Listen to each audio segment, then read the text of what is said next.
Good evening, Tri-County family. We hope you've been enjoying this new Wednesday night series entitled News from the Field. Through this month, we've been coming alongside individuals and couples from our missionary family and taking some time to catch up with their ministry, to learn about things we can pray for, as well as celebrate with them by praising and thanking God for answered prayer. Well, we hope that this will not only be a blessing to them, but also an encouragement to you as we connect you to our missionaries and equip you for more effective prayer. Well, tonight we'll be hearing from Bruce and Lisa Burkholder. Bruce is the director of EBI, the Spanish translation and publishing arm of Baptist Mid-Missions. Their home office is in Sebring, Florida. So again, thank you for joining us. Let's now go and take the rest of our time with Bruce and Lisa. Well, church family, thank you for joining us again. Like I said in my intro, tonight we have with us Bruce and Lisa Burkholder from EBI. I'm not going to talk long here. I just want to jump into their field report. But again, we hope that this format continues to be an encouragement to you, both in equipping you for more effective prayer and ministry to our missionaries, as well as equipping and encouraging you for your mission that God has put you on, both within the church, in your workplaces, in your neighborhoods, and in your schools in which he has called you to be a disciple maker. And so again, Bruce and Lisa, it's been great to have you with us today, and we're looking forward to hearing what you've got as far as an update in the field.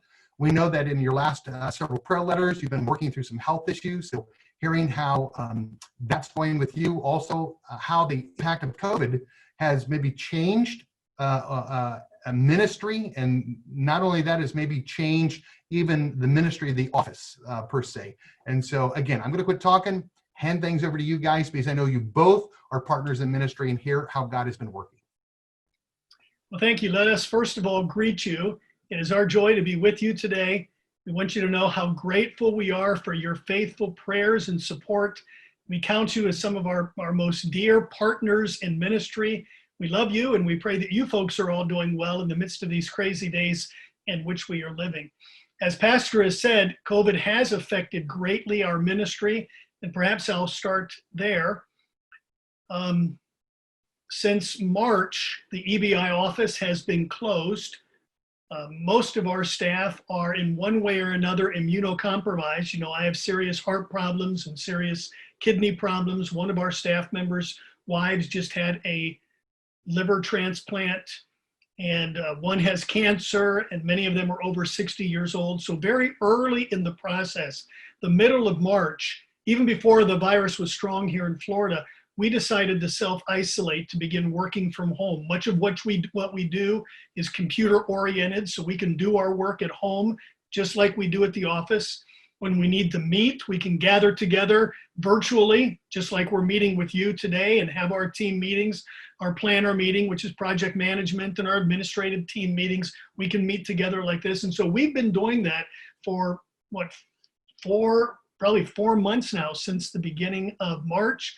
And not really sure when we'll go back. Things are slowing down here in Florida. Some of our staff members are starting to go back to the office, but most of us are still working from home. Likewise, COVID has devastated Latin America. 3 of the largest Mexico, Peru, and Venezuela. I think the 3 countries are amongst the top 10 countries in the number of cases in the world. And those cases continue to go up, and so it's very strong in Latin America. Most of these countries closed their doors in the end of March, beginning of April, and by that I mean they've not let many people in or out. Churches and other public meetings have been closed in many of these countries for all of those times. In fact, Peru several weeks ago opened their doors, and because of a new spike in viruses just last week, closed everything down again. And so the churches are still not meeting. And in specific regard to EBI, many of the bookstores closed down, which is the vehicle through which our materials are getting to the people in these countries. And so it has caused us to take a look at how we minister in these days and to pursue ways of more effective ministry. Let me say that we were on this trajectory. We were experiencing our best year ever. Our fiscal year runs from July 1st of July to the end of June. By March, we had already exceeded our budgetary expectations for the year. And so we were on this high trajectory thinking that we were going to well surpass our sales and delivery of books for the year. And then COVID hit and boom, everything stopped. All the bookstores shut down. Everybody stopped ordering. Nobody was interested. Everybody was focusing what was taking place in their environment. And so we had to consider, how do we minister? How do you, when you're a content delivery ministry like ours, how do you deliver content through other means besides books? And God in his providence has opened up a myriad of opportunities for us that we quite honestly never anticipated prior to the entrance of COVID. Early in the pandemic, we were communicated to by a general editor out in California who suggested that we publish a digital devotional book to meet the needs of people who were struggling with fear, with isolation, with questions. And he suggested, Bruce, let's publish a book about the faithfulness of God. How is God faithful to us? And let's do a devotional on every one of the 27 books of the New Testament, focusing on God's faithfulness. So how is God's faithfulness demonstrated in the book of Matthew? How is God's faithfulness demonstrated in the book of Acts? How is God's faithfulness demonstrated in all 27 books? And we partnered with more than 20 national pastors, theologians, and missionaries, every one of them writing a chapter in this book. And we released the book in the middle of July, I think it was, wasn't it? The middle of July. It was a digital book.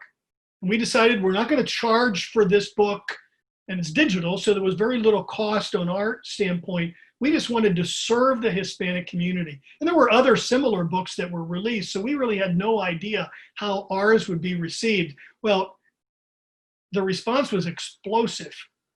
In 2 weeks, we had more than 30,000 downloads of this book. So more than 30,000 individuals and churches, and many of those single downloads were pastors of the book who would then share the book with all of their congregation. There's an association of churches called Soldados de Jesucristo that has more than 1 million followers on their Facebook page. They downloaded it once and then put it on their Facebook page for all of their people. So we really don't know how many people actually downloaded and acquired the book, but we do know that God used the book to encourage scores and scores of people throughout the Spanish-speaking world. I was privileged to write 2 chapters, the chapter on 2 Timothy and the chapter on Judas. And it was just a real blessing both to me and Jude, excuse me. Yeah, Jude, Judas is how you say it in Spanish. Jude, 2 Timothy and Jude is what I wrote. But it was just a real joy both to interact with the text and then to see God use that resource in such a remarkable way. And it opened up to us this venue of opportunity that it's not that we hadn't considered digital books before, but for contractual obligations that we have with American publishers, it's always hard. And for the technology. I mean, most of the time through technology, if you're selling a book, you have to guard that book technologically so it's not reproduced. Since we were giving the book away, it really didn't matter. So we didn't have to abide by any of those obligations. We owned all the rights, and we didn't care if people copied it 10,000 times or 100,000 times. We wanted them to. So it was just a tremendous blessing. And then in light of that, we'd not done much of this either. We began hosting webinars. By the way, let me say that just like in the States, this virtual technology has exploded in use in Latin America. You know, many of us now are using Zoom or Google or Microsoft Teams, which is what we use. We're using that in ways that we never did before for congregations. So all these congregations closed, and they had to find ways to minister to their people. And just like we have here in the States, they've employed Zoom or they've employed Google Teams. The small church that we planted in Mexico City, is using virtual technology. The people in the church through computers or phones, digital or iPhones, they're accessing and partnering. Yesterday, we met with our church in Mexico City and worshiped with them, just like you worship with all those people. So what I'm saying is that the world and many believers for the first time were introduced to this virtual technology. And so to highlight the book and to focus on it, we hosted webinars, and we invited these 20 plus authors to participate with us in discussions where we gave them the opportunity to more fully unpack how their particular book dealt with the faithfulness of God. In each chapter, we only gave them 1,000 words. So it's really hard to synthesize all that a book says about God's faithfulness down to 1,000 words. So we wanted to give them more time. So we had 5 webinars, and we invited 3 authors at a time to participate in these webinars. And again, the response was astounding. People loved the webinars. They were encouraged by it, encouraged more people to download the book. And it was, what can I say? It was fantastic.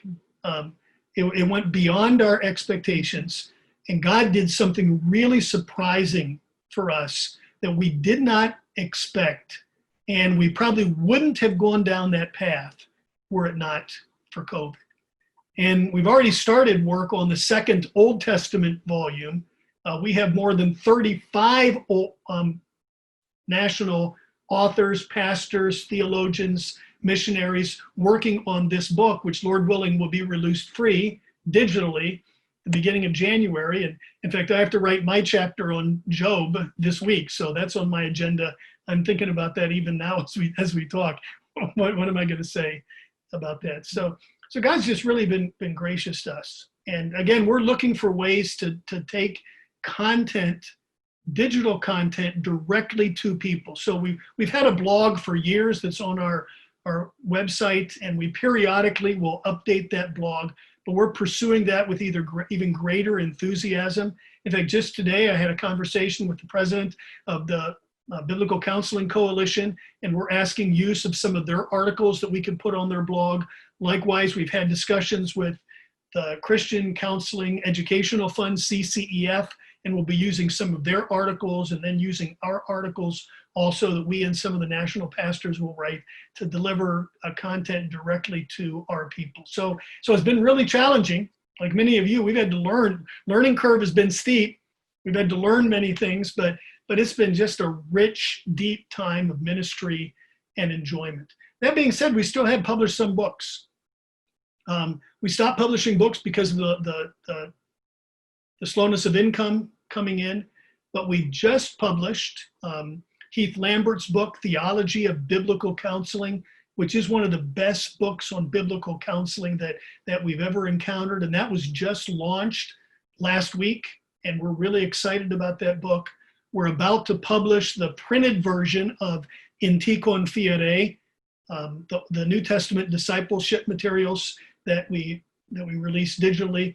And we have a whole lineup of books. We have a ladies' Bible study. We have Bible visuals, which are children's materials, 3 of those titles that we will be launching shortly. We have a book on biblical application written by Ken Casillas, who's a professor at Bob Jones University. It's on biblical interpretation and application. And we have a couple of other counseling-related books are coming. So yeah, God, we're continuing to work and move forward, and God gives us opportunity to do so. One of the big projects that we have that we're working on now, and I want Lisa to talk about, is the Sunday school curriculum. For years, we have published a Sunday school curriculum from beginners all the way to adults. 3 years of beginners, 3 years of primaries, 3 years of teens, over 9 years of adult Sunday school curriculum. And like any material, even though the content is excellent, the presentation gets old. Some of these are 15 or 20 years old. And so Lisa and some of our other ladies are spearheading a project where they're revising this Sunday school curriculum. So Lisa, tell the folks just a little bit about that project, where you are, some of the challenges that you've been encountering.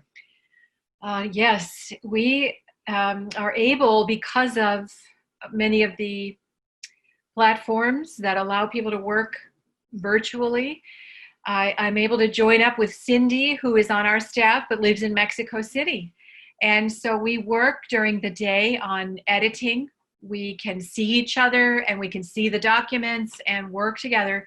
We are editing and trying to change the format, put new graphics, and make it more exciting and easier for the teacher to use. And we've started with the junior age. I think that's 9 to 11. And we have 12 books to go through, 13 lessons per book. So we appreciate your prayers as we go through and try to update this material, taking out things like a projector. I can't remember what you call it in English. It's the one where you put it on the glass and it puts it up on the wall for you. I mean, we still have mention of that in some of our Sunday school. So we're trying to update even how teachers can illustrate and what they'll be using in the classroom with their kids. It's a mammoth task, but it's been a great blessing because, like Bruce said, the material is wonderful. Overhead projector. Overhead projector, yes. Who has those anymore? Maybe they do, I don't know. But we appreciate your prayers for that. And of course, you don't know, but we just got another bookstore in Spain. Yeah. Today, we're filling another order. So, I'm able to continue working, and I thank the Lord for that opportunity. Yeah, great project. And it's really been more difficult than we thought it would be doing this revision. The ladies are working very, very hard. Well, virtual technology has provided us with other opportunities also. Several weeks ago, I was invited and was privileged to speak at the Baptist Youth Conference in the Dominican Republic. So more than 300 young people from the Dominican Republic, from Mexico, from Peru, and listen to this, from China. There was Hispanic church in China who joined this Baptist Youth Conference, but they asked me to speak on faithfulness to God in the midst of this sexual revolution, the ideologies that we're experiencing today. And so I had an opportunity to espouse a biblical worldview and promote gender issues, and most importantly, point them to Christ as the answer for all of these problems, like any problem. Now, for the past couple of months, I've been teaching a course at the seminary in Peru. I've taught there 3 other times, but I had to travel down to teach. And now, because of COVID, they're meeting virtually. And so they've invited me to teach, and I'm teaching a course called The Philosophy of Christian Education. Basically, we unpack this idea, what it means to teach them to observe all things whatsoever I have commanded you in the local church. There's 14 students in the class from 3 different countries. We meet every Tuesday and Thursday from 9:30 in the morning to 10:30 in the morning for 15 weeks. And boy, am I enjoying that. The opportunity to train national leaders and to invest our experience and our time with them, it's just been a real joy. And this afternoon, they invited me to instruct the professors at that school. We have a faculty meeting once a week, and for the next several months, I will be talking to the pastors about educational methods and ways in which we can improve our teaching to the students. So in short, this COVID has provided us with opportunities that we never would have considered before. We don't like it, don't like being holed up in the house like many of you. The truth is, I like the old way we did ministry in some ways better than the new way that we do ministry, just because we're used to it, right?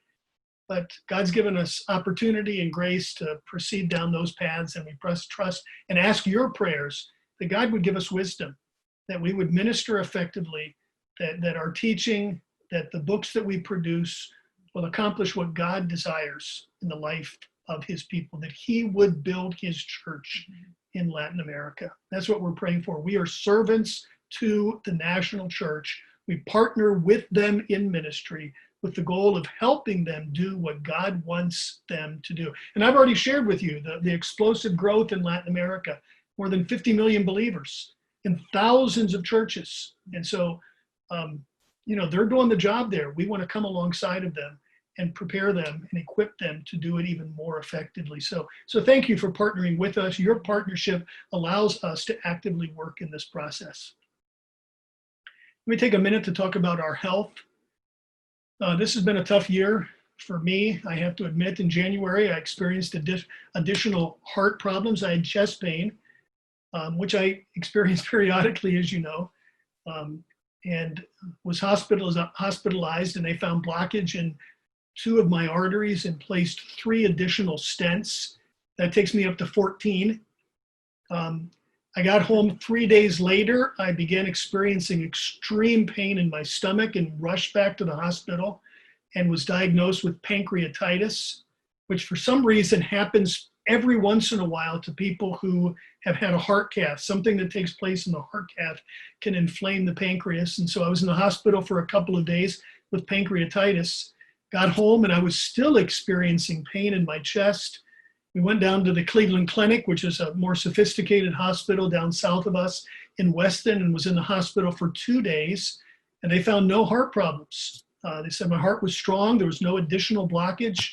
They suggested that I might have costochondritis, which is just inflammation in the chest cavity.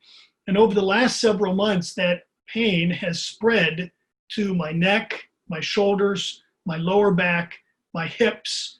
I've undergone a number of tests and examinations to figure out what it was. And finally, last week, they roughly diagnosed me with fibromyalgia, which is chronic pain and chronic fatigue. And that's exactly what I've been experiencing the last 6 months. They put me on a new medicine just last week, and we're hoping that that medicine will curb some of those problems and give me some relief. By God's grace, the pain hasn't been debilitating. It's not stopped our ministry nor our life. Some of you that experience chronic pain, you'll know what I'm talking about. It's just distracting. It's just always there. And so I'd ask that you would pray that we would find a solution to that God would graciously allow us to get over that hump and to have the strength and energy to do what God would ask us to do. As I mentioned, COVID has affected our staff. We've been in an isolation for 4 months. 2 of our staff members recently contracted COVID. The wife was hospitalized. Their symptoms were very unusual. They weren't respiratory. There was some discomfort in their chest, but she experienced tremendous nausea, which caused violent vomiting that went on for days. And as a result of that, with other complications that she had, it perforated one of her bowels, and they had to do emergency surgery. She was in the hospital for 2.5 weeks, and just last week was released from the hospital. She has tested negative for COVID. Her husband, even though he's been symptomless for the last 1.5 months, is still testing positive for COVID. So they're still quarantined in their house. And we praise the Lord that we were quarantined because that didn't spread to the rest of our staff. It's been limited just to them. Anyway, I would ask that you would pray for them and for the rest of us, that God would protect us, that God would give us wisdom, and that he would help us to serve him in a way that brings him great glory and allows for the growth and the maturity of the Hispanic church. Praises is just what I've mentioned. God's been doing great things in spite of our weakness, in spite of our frailty, in spite of what we perceive as problems and obstacles. God has made a way of escape or a way of opportunity for us to overcome those obstacles, to proclaim his goodness, his glory, and the gospel to Latin America. So, man, thank you very much for listening to us, for the opportunity of partnering with you, for your faithful prayers, and for your support of our ministry. Well, really quick before we let you guys go, I know that when I was pastoring up in Lima, this was something that people were able to do, and I'm pretty sure that there's been some changes just over time, because my goodness, that was over 10 years ago when I was at that ministry. That was in reference to a pastoral library. I know that if individuals wanted to, they could come alongside and they could help fund a library for a Hispanic national pastor. And I know the prices probably have changed quite a bit from when that was originally an option. Just want to ask if is that still an option? Can people do that? And if they can, how much does that cost? Because I know that one of the neat things is in many places that people have been made acutely aware of the needs of others and have been reaching out not only to the saved but the unsaved in their life and helping meet those needs. It's neat to see that we have that digital aspect, but there's still something about having something hard print in your hand, as you know, you see behind you and you see behind me all of these wonderful books and booklets that we used for equipping. Is that option still available? And if so, what does that cost? And if somebody can't maybe contribute to the whole thing, how can they contribute to part of it or give to that fund? Yeah, thank you, Pastor. We have given over the years more than 800 pastors' libraries away to pastors throughout Latin America. And that program is still ongoing. As you mentioned, the price has increased. It's $300 for a pastor's library today. And that doesn't include shipping. So shipping would jump it up another $50, $75, depending on where we're shipping it. But if they wanted to participate in that program, they could send us $300 or any amount that they wanted to contribute and just write on the check, Pastor's Library, send it to EBI at the address on our website, or I'll just mention it, 3417 Kenilworth Boulevard, Sebring, Florida, 33870. If they send it in, all of those funds, every penny of what they give will go toward a pastor's library and will be given to pastors who qualify. There's certain qualifications that they have, but pastors who qualify and are interested will send those libraries out directly to them. Well, that's actually very exciting to know that you've got the ability to participate in equipping an individual to do the ministry of the word in people's lives. It's just, to me, it's special. So what I want to do right now is go ahead and I'm going to let you guys go again. Thank you so much for being a part of the Zoom interview. We've had a great response from our church family to these interviews, and I know that they've been encouraged and that we've been an encouragement to others, and we look forward to many more down the road. But what I'm going to do really quick is I'm going to go ahead and end our recording. I just want to tell our church family, I want you to stay tuned because we're going to take those prayer requests and praises that Bruce and Lisa mentioned, and we're going to put those on a slide, and you'll be able to take about 3 or 4 minutes as we have some music in the background playing. Pray over those, pray as a couple, pray as a family there as you're sitting in your living room. I'll come back with just about 25 seconds of a goodbye, and then we'll let you go. But I'm just going to ask Bruce and Lisa to hang on for a moment as I bring this part of our recording to an end. So again, thank you for being with us today.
Again, thank you for joining us tonight.